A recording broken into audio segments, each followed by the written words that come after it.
Bob, I like to be a James Bond. Okay, here you go, James. We're gonna start with you.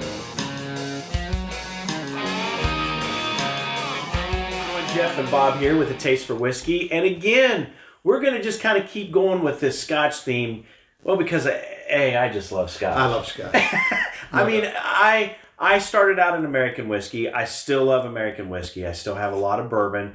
And speaking of American whiskey versus Scotch, one of the things that I've noticed is, in American whiskey, we have a different approach to we have a different way we approach the table, if you will, when we're drinking American whiskey versus Scotch. And just in the conversation that we've had prior to this video, you share some things with me that's a little bit we didn't know about versus kind of how I approach a bourbon or a rye. Yep. And so I'd like to share with our folks out there a little bit about how do you approach a Scotch when it comes to tasting. Yep. So I'm not a bourbon drinker. That's correct. But one of the reasons I like Scotch, and I think I've said this on other conversations with you, is I really like the complexity of Scotch. It's got a lot of structure, a lot of mouthfeel. And I differentiate Scotch drinkers, two different kinds of people. One is the Ron Burgundy character from Anchorman, who just wants to be cool and say he's drinking Scotch and just hammers them down. Put them on ice, hammers them down. The other person is the James Bond character who really appreciates Scotch. So I want to give you a few tips on how to appreciate Scotch and be a James Bond, as opposed to a Ron Burgundy and you just hammer down and drink Scotch. Bob, I like to be a James Bond. Okay, here you go, James. We're gonna start with. So the first thing is glasses. Yes. So the glasses we have, this one's called a Copita, and that one's called a Glencairn. Glencairn, yep. And what do you see that's similar about the two glasses? Tulip shape. So tulip shaped. What else? You've got it's wider at the bottom, thinner at the top. Okay. And both of them allow you to keep your hand off of the part of the glass that's holding the Scotch. Yes. So there really isn't a reason why you would choose that one over this one. I like this style just better. Better to hold. Better to hold. Yeah, and I actually like drinking like this. Yep. So I do this. But both of them serve the purpose of keeping your hands off of it from getting warm. So you warm the Scotch. And they allow you to do what the next thing is. And the James Bond, you want that pinky out. Get that pinky out there, yeah. And did you notice there's already women at the door? I know. They're already coming after Scotch. you. So the other thing is, people say, well, what's a dram? And they want to say ounces. They want to say a shot, like in American whiskey. Give me a shot of whiskey. Give me a shot. So a dram, and the Glencairn it serves a useful purpose in just at the bottom of the bubble there where it bumps out. Yes. That is a dram. Okay, Bob, that's interesting. That is really, really interesting because I've always wondered, is it because we call it 2-finger pour. Yep. I'll take a 2-finger pour of. So that's a dram. Elijah Craig. You got it. That's a dram. That's a good healthy. I might have given you just a shade too much, but James Bond, you can handle it. That's exactly right. Okay. So the other thing this allows you to do is it allows you to turn the whiskey and roll it slowly. Oh, wow. Look at and how... you can see the legs coming down. Man, it just sticks to the glass. And slower legs, thicker legs can mean some different things, but one thing they do always mean is that with slower, thicker legs, there's more structure in the Scotch. Okay. So we've got a Scotch that's pretty complex. Very complex. It's slow, it's thick, they're long legs. Very slow. They're just kind of dripping down very slowly. And the other thing, we're using our senses now. The first sense we're using is sight. And the other thing you notice is color. What color would you call this? So this is going to be kind of a light bronze, maybe a golden. Okay. A little golden. And you are a whiskey person.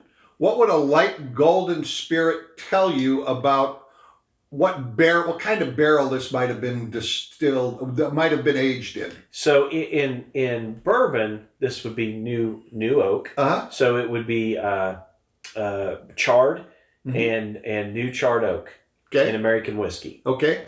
In Scotch, what this means is that it's in a used whiskey or bourbon barrel. Okay. Because it's clear, it's lighter. When you get into the darker Scotches, you will see that they are aged at least for a while in sherry casks. This is my favorite.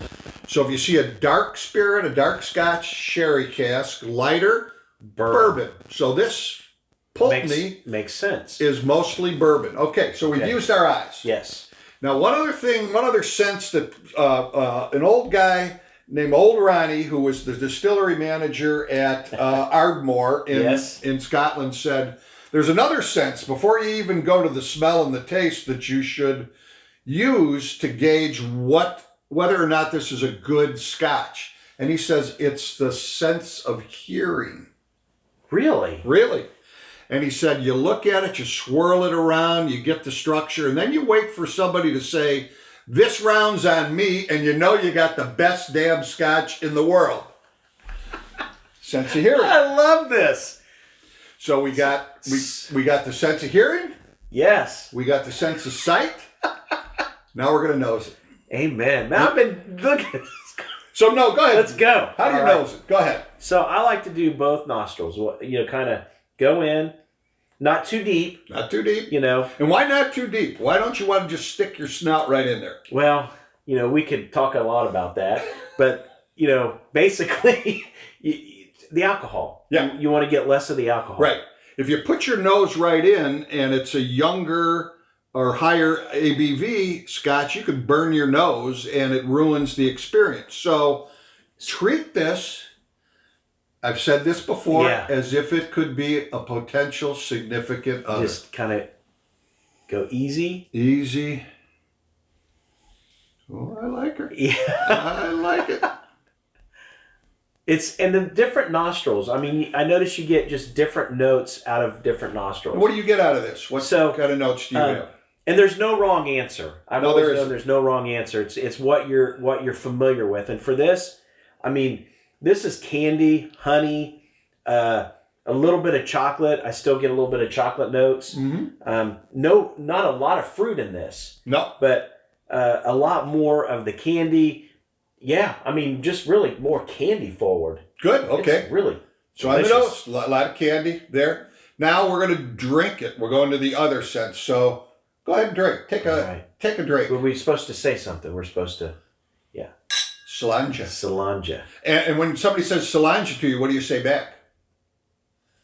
Slainte Mhath. Slainte Mhath. Yeah. Spelled Mhath. Var. Var. Yeah, I would have got that. Slainte Mhath. Slainte Mhath.